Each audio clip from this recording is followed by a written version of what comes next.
Hello everybody, welcome to week 3 of ECE 107, Early Childhood Program Management. I'm so glad you're back. I want to take just a moment in our week 3 to talk about one of our discussion boards on learning centers. I have quite a few students that find the terminology in this discussion board a little confusing, so I hope you watch this early in the week to help you understand what is needed for the Learning Centers discussion board. First of all, a Learning Center is a self-contained section of the classroom in which students engage in independent and self-directed learning activities. So some examples of these: in your ECE classroom, you might have a blocks area, which is very popular, different types of blocks, a literacy area with books, a science area with activities for them to do, math, discovery, a muscle area to work both fine and gross motor skills. You might also have a sand and water area, or if you're working with older children, you may even have a board games area. So these are just a few examples of some of the learning centers, but there are so many to choose from, and you will get more and more creative with your learning centers the longer that you teach. Some great tips on learning centers I wanted to share with you. First of all is define the space within your classroom. You might use throw rugs, you might use bookcases as dividers or sectionals. Curtains sometimes help children contain their play within a certain center or a certain area, so you do want it to have a well-defined area. Take a room tour. One of the first things you could do at the first of the year or with new children is to show them where the different centers are and where the materials are. Number 3, keep materials accessible to the children, everything that they need. Put current materials for each center in a well-defined container, maybe using color coding or different shaped containers for each area so that they're easy to find. Or if you're working with older children, you can label these containers as well, and be sure they're at eye level to the child. Number 4, store a few teacher materials in each center. So you might have some materials that you need to make it through the day and to help in these centers, but maybe keeping them up on a higher shelf, such as data recording materials or note-taking materials. Number 5, stock centers sparingly. So it's easier for children to manage materials if there are just a few items as compared to if there's hundreds of items. So you want to keep it manageable depending on the age of the child. Next, set up portable centers, and these are kind of fun. You can use plastic tubs, bins. I see a lot of people that buy the bins that are maybe Rubbermaid with the bottom and a lid to use as their portable centers, and they're great if you're needing an extra area, maybe a private area for a child having a bad day. Maybe they need to be off to themselves and have their own little play center. Or maybe it's a rainy day and you can't go outside on the playground, so we're going to have playtime inside, and these bins could be where you keep your indoor play activities. Number 7, make a rules chart so that every child knows what the rules are and be consistent with the rules in the learning centers. Number 8, display children's work if they have created something in their center. Maybe you have an art center set up. You should also have an area where these art pieces can be displayed. They can be proud of what they've created. Number 9, set up a work in progress shelf.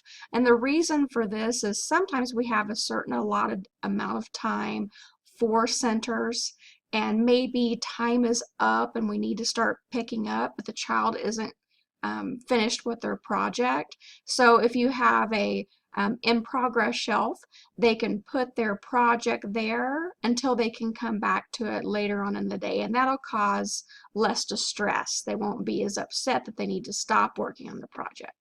I really like this idea. And number 10, create a take-home box. So set out a box near the door for children to place their finished projects in. to take home at the end of the day.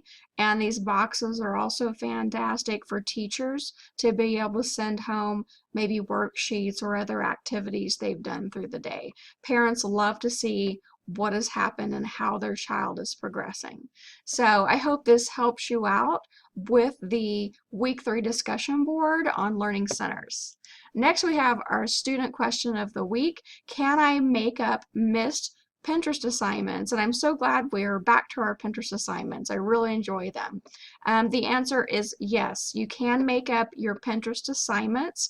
What I normally do is I grade them on Mondays, usually Monday afternoon. Sometimes Monday morning though. So be sure and get those in by Sunday at midnight so that when I'm grading them on Monday, they're there and ready to go. Now, if you missed one, be sure and go ahead and build the board and have it ready so that in the next week, when I go into grade Pinterest assignments, I'll notice that you have finished the one from the week before, so I can get you points for that. Okay? All right, let's really quick go over a little bit about Chapter 7. The physical environment. This is one of my favorite chapters in ECE 105 because there's very relevant things in here that you will, I think, be able to connect with. The effects of the physical environment, I want you to think about the classroom and the outdoor area as well, can have an effect on both the teachers and the students. If you look at this picture, here is an overcrowded classroom. It's going to be noisy. It's going to be hard to control for the teacher. It's going to be a little overstimulating for the student as well. So we want to avoid this type of classroom. Let me show you a picture of a fantastic, this is a daycare center that was made in a garage area at a home. So they've converted their garage area into this neat little center. And I think it's a great idea. I think it looks fantastic. They have their sections are well defined. You've got some play toys, you've got buckets that are labeled and bins. We've got calendars and numbers on the wall for the children to see. We've got a nice table in the center for 4 students. That's a good small group size. And then in the middle, the teacher's seat so that you can easily access and speak to each student. In the back, you'll notice some bins with some blocks. We've got art easels, chalkboards, more educational posters, and then more shelves along the side as well. So I wanted to show you that as an example. Also, they've used the rubberized flooring. This isn't necessarily durable in the long run, but it's a great soft surface that can still be cleaned up fairly well, and the children enjoy being on it. So it's a good example of an indoor area in a private home. So when we're setting up our physical environment, whether it's a center or it's in your home, there are several things we want to think about. Some of the elements. We want to have not just one big open area for the classroom. We want to have areas for privacy. We want to have soft areas and hard areas, a mixture, different textures. We want small areas that promote quiet activities, but we also want large spaces for active and large group activities. And sometimes the only place to have this large space is outside, depending on your setup. Physical boundaries to reduce distraction. So an example of that might be privacy fences if you're in a larger city and have an outdoor play area, or dividers within a classroom if you're sharing with another class. Also, organized spaces, and of course, clear paths for safety. Here's an example of a floor plan, and you will be finding floor plans for your final project on the internet. There's lots of examples. Here is a relatively small center, but if you're a little bit familiar with floor plans, I think you can read a lot of these symbols. We've got ramps, we've got doors on 2 sides, 2 on the bottom, 2 on the top. I guess I could call that north and south.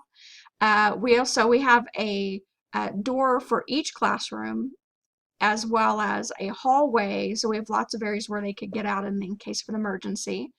So we have 2 smaller classrooms, 1 larger classroom, and in the center we have a kitchenette, a central office, a laundry room, which is great to have at a center, and then we have men and women's bathrooms. So this is a neat little setup, and in fact this looks like a prefabbed trailer floor plan. So there are trailers that you can buy. Basically, if you have the land, they can bring this in, get you set up, and you can get going fairly quickly with your own daycare center. Some of the other things we want in our classroom space. We want our classroom to reflect the program philosophy or the theme of the school, and we'll be talking about that with our final project. Be developmentally appropriate for the children in the program, and this can pertain to the age group that's in that classroom as well. So you wouldn't have a classroom for 5-year-olds set up the same way as for toddlers. Be attractive and aesthetically pleasing. The children should want to be there. Place materials in a way that promotes appropriate self-help skills, and provide a place for children to store their personal belongings and display work. So there are lots of things that go into pulling together a classroom. Allow children to participate in small group activities as well as large group activities. Give them choices for activities. We don't want to just tell them what to do. Be designed to keep loud and quiet areas separate if possible. Have soft environments, and again, keep pathways and areas clear. Now, here's an example of a very large daycare. This is fantastic. Each classroom is color-coded. And we also have a rainbow room, which is where everybody gets to meet.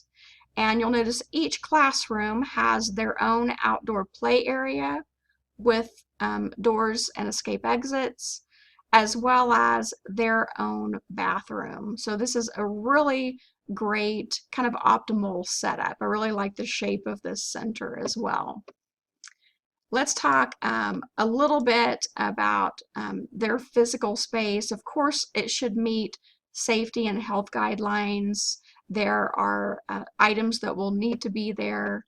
Use carpet in some areas to decrease noise, but we all know that carpeting doesn't go well in all areas. For example, the art area or your dining area, you're going to be having spills on a pretty regular basis, so this should be easily cleaned. Have a water source available, have good lighting, artificial as well as natural light optimally, and be flexible so that you can rearrange those spaces as needed. And then we have our outdoor areas. Here's a great example of a bigger kids play area, lots of color, lots of options.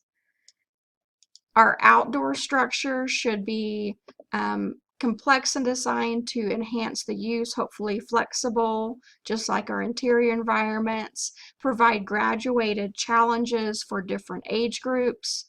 Help promote social interaction of all groups. Provide privacy when children want to be alone, so we still need to have that maybe quiet area on the outside as well. And of course, securely anchored in good repair and meet safety guidelines. Here's one that I really like. This is Imagination Playground. It's sort of like large foam Tinker Toys.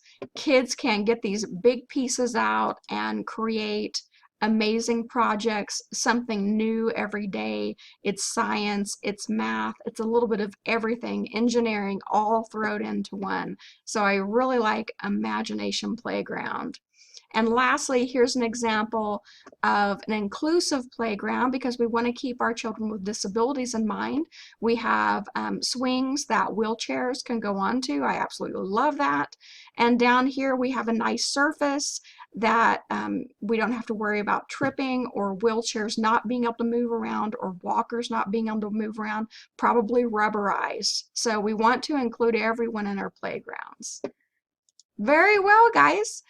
We're to our final slide and to our questions. If you have any questions you need to ask me, please be sure to either text me, call me, Facebook me, send me an email. Email is the most effective way, and I'll talk to you soon. Have a great week.